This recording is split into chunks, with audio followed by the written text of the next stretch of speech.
اور اگر رمضان کا مہینہ تو پورا معافی کا مہینہ ہے کہ دوزخ کے دروازے بند ہو جاتے ہیں، جنت کے دروازے کھول دیے جاتے ہیں، شیطان قید. آپ دیکھتے نہیں نمازی کیوں بڑھ جاتے ہیں رمضان شریف میں؟ کسی کو زنجیروں میں باندھا ہو وہ چل تو نہیں سکتا. تو اللہ تعالی ہم سب کی حفاظت فرمائے، کوئی دعویٰ نہ کرے. شیطان جب قید ہوتا ہے تو زنجیریں کھل جاتی ہیں تو نمازی بڑھنا شروع ہو جاتا. اس کے بعد جو گھٹتے ہیں نا تو شیطان کی وجہ سے نہیں، اپنی عادت اور سستی کی وجہ سے. تراویح میں بھی پہلے پوری مسجد بھرے گی، پھر ایک صف جائے گی، پھر دوسری جائے گی، پھر تیسری جائے گی. تو بھائیو یہ رمضان آ رہا ہے، دیکھو میں ہاتھ جوڑتا ہوں، نماز 5 وقت سارا سال فرض ہے، لیکن روزے کی برکت سے کیا ہوتا ہے، شیطان قید ہو جاتا ہے تو وہ سارے بھاگے بھاگے آ رہے ہوتے ہیں. اللہ سے مانگ لو اس رمضان میں کہ یا اللہ ایسی توفیق دے کہ موت تک نماز نہ چھوٹی. رمضان میں بہت سے لوگ رشوت لینا چھوڑ دیتے ہیں کہ نہیں جی ہن رمضان شریف آ گیا. رمضان شریف بھی تو آیا ہے لیکن اصل میں شیطان قید ہوا ہے تو اب کہہ رہے نہیں ہن رشوت نہیں لینی، مہینے بعد لواں گے. ڈنڈی مارنے والا کہتا ہے نہیں صحیح تولنا ہے، پھر رمضان تو بعد کٹھی کسر کر لواں گے. وہ کیا وجہ ہے پیچھے؟ ایک تو رمضان کی برکات ہیں، اور ایک شیطان کا قید ہونا ہے، اور ایک جنت کے دروازوں کا کھل جانا، دوزخ کے دروازوں کا بند ہونا، اللہ کے عرش کا پہلے آسمان پہ مستقل ڈیرا ڈال دینا، اور پھر اعلان کرنا ہے کوئی بخشے چاہنے والا ہے، کوئی معافی مانگنے والا ہے، کوئی توبہ کرنے والا ہے، کوئی جنت مانگنے والا ہے، کوئی دنیا مانگنے والا، آؤ مانگو.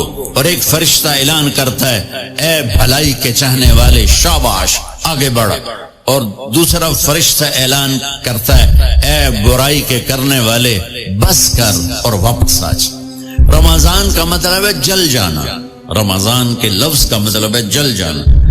جلنے کا مطلب کیوں ہے اس میں کہ رمضان میں اللہ سارے گناہوں سے اپنے بندوں کو پاک کر دیتا ہے اور ان کے گناہوں کو جلا دیتا ہے، جس سے وہ پاک ہو کر جیسے سونا آگ میں جل کے خالص ہو کے باہر آتا ہے، روزہ رکھنے والا بھوک کی آگ میں جل کے خالص ہو کے باہر آ جاتا ہے، اللہ اس کے سارے گناہ معاف فرماتا ہے. روزہ آ رہا ہے، روزہ کس لیے ہے؟ کتب علیکم الصیام کما کتب علی الذین من قبلکم لعلکم تتقون. تم پر روزہ فرض کیا ہے جیسے پہلوں پہ کیا تھا تاکہ تم تقوی والے بن جاؤ. تقوی والے کون ہیں؟ کا جو میرے نام پہ سخاوت کرتے ہیں، چاہے تنگ دست ہوں چاہے پیسے والے. الکاظمین الغیظ، جو غصے کو پی جاتے ہیں، والعافین عن الناس، اور جو لوگوں کو معاف کر دیتے ہیں. اللہ تعالیٰ کہہ رہا ہے یہ تقوی والے ہیں. تو روزہ بھی اخلاق پہ لے جا رہا ہے. فمن فرض فیہن الحج فلا رفث ولا فسوق ولا جدال. میرے رب نے کہا حج کا ارادہ کر لیا ہے تو زبان کے گندے بول سے بچو، لڑائی سے بچو، گناہوں سے بچو. تو حج بھی میٹھے بول پہ لا رہا ہے. خذ من اموالہم صدقۃ تطہرہم وتزکیہم بہا وصلی علیہم. میرا رب فرما رہا ہے میرے محبوب ان سے زکوٰۃ لیں اور ان کو پاک کریں.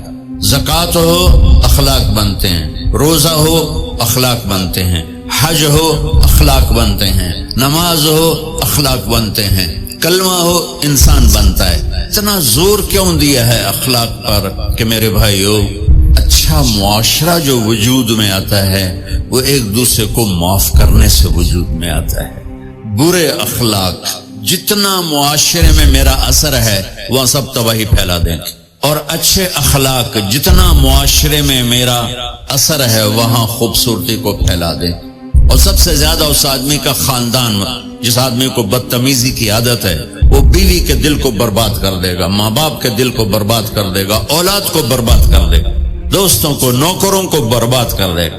اور جس کے اخلاق اچھے ہوتے ہیں وہ اپنے گھر کو خوبصورت بنا دیتا ہے، رشتوں کو خوبصورت بنا دیتا ہے، ملازموں کو خوبصورت بنا دیتا ہے، اپنے کاروبار کو، اپنی زندگی کو، ہر پہلو اس کا خوبصورت ہو جاتا ہے. اچھے اخلاق لباس کی طرح ہیں جو میرا ہر عیب چھپا لیتے ہیں، اور برے اخلاق ننگے آدمی کی طرح ہے جس کا ہر عیب سامنے آ جاتا ہے. تو میرے عزیز، اور رمضان شریف آ رہا ہے، اپنے دل کو کینہ سے صاف کرو، بغض سے صاف کرو، نفرت سے صاف کرو. کسی سے لڑے ہوئے ہو اللہ کے واسطے صلح کر لو. یہ لڑنے کی جگہ نہیں ہے، محبت کر کے جاؤ تو اللہ بڑے اونچے عالی درجات نصیب فرمائے گا.